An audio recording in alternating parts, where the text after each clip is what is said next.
Birthday পার্টির জন্য resort বুক করা হয়েছে। রিসর্টটা খুবই বড়সড় ছিল, তার ওপর আবার বুফে সিস্টেমে খাবার দাবার দেওয়া হচ্ছে।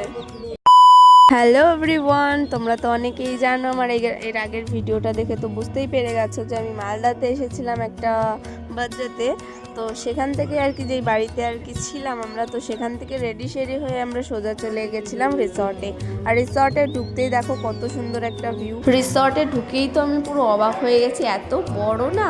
সত্যি কথা বলতে আমি প্রথমবার রিসর্টে এসেছি কোনো বার্থডে পার্টিতে, তাও আবার যখন এসেছিলাম তখন তো বেশি একটা লোকজন ছিল না, আস্তে আস্তে সবাই আসছে আর কি। আর আমরা প্রথম দিকে এসে আর কি একটু ওয়াশরুমে চলে গেছিলাম একটু ফ্রেশ হওয়ার জন্য। তারপরে একটু ঘুরে ঘুরে দেখছিলাম যে কোথায় কিভাবে কি করা হয়েছে না হয়েছে। তারপরে এসেই দেখতে পাচ্ছিলাম যে বুফে সিস্টেম করা হয়েছে খুব সুন্দরভাবে। আর এটা হচ্ছে আমার গ্যাং, এদের নিয়ে আমি নিচে চলে এসেছিলাম একটু জায়গাটা ঘুরে দেখার জন্য। সত্যি কথা বলতে খুবই সুন্দর ছিল, ভিডিওতে যতটা না সুন্দর সামনে থেকে দেখলে কিন্তু তার থেকে বেশি সুন্দর লাগে। আমি তো দোলনার উপর বসে একটু দোল খেয়ে নিচ্ছিলাম। এরা হচ্ছে আমার চাঙ্গু পাঙ্গু গাইস। আমি এই বাচ্চাগুলোর সঙ্গেই ঘুরছিলাম, ঘোরার মতন তো সেখানে তেমন কেউই ছিল না। জায়গাটাতে না আমার খুবই শান্তি লাগছিল, ফাঁকা আকাশের নিচে একটা কত সুন্দর খোলামেলা জায়গা, তার উপরে মানে ব্যাকগ্রাউন্ডে খুব সুন্দর একটা মিউজিক লাগিয়ে রেখেছিল, খুবই সুন্দর লাগছিল। তো নিচ থেকে একটু ঘোরাঘুরি করার পরে ওপরে চলে এসেছিলাম।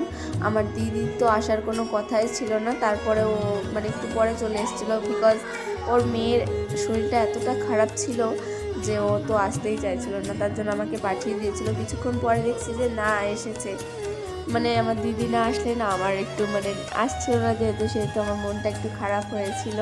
তো যখন আসলো না খুবই ভালো লাগলো।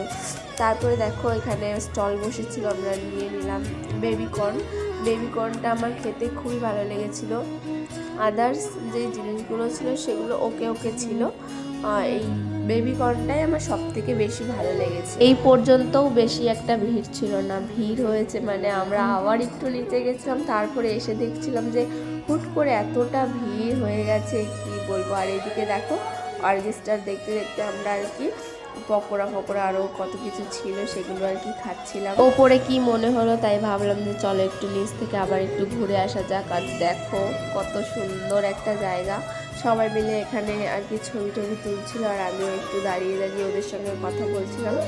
এসে দেখতে পাচ্ছিলাম যে কত সুন্দর এখানে প্রোগ্রাম হচ্ছে, আর আমরা নিচে চলে গেছি। বার্থডে গার্লের মা কত সুন্দর ডান্স করছিল, 5 বছরের বার্থডে, হ্যাঁ একটু তো স্পেশাল করতেই হবে তাই না বলো। অর্কেস্ট্রারের জন্য দুজনকে ডাকা হয়েছিল, আই থিঙ্ক একটা ছেলে প্রথমে গাইছিল, এখন আবার একটা মেয়ে গাইছে। তাকে অনেক অনেক শুভেচ্ছা, আগামী জীবনের জন্য অনেক ভালোবাসা রইল টিমের তরফ থেকে। তো চলুন, খুব সুন্দর সন্ধ্যা, আমরা সকলে এখানে একত্রে মিলিত হয়েছি। তো ভীষণ পরিচিত একটি গান, বাংলা গান, আমরা প্রায় সকলেই শুনেছি। আর বার্থডে গার্ল দেখো কত সুন্দর সুন্দর গিফটস পেয়েছে আর কি।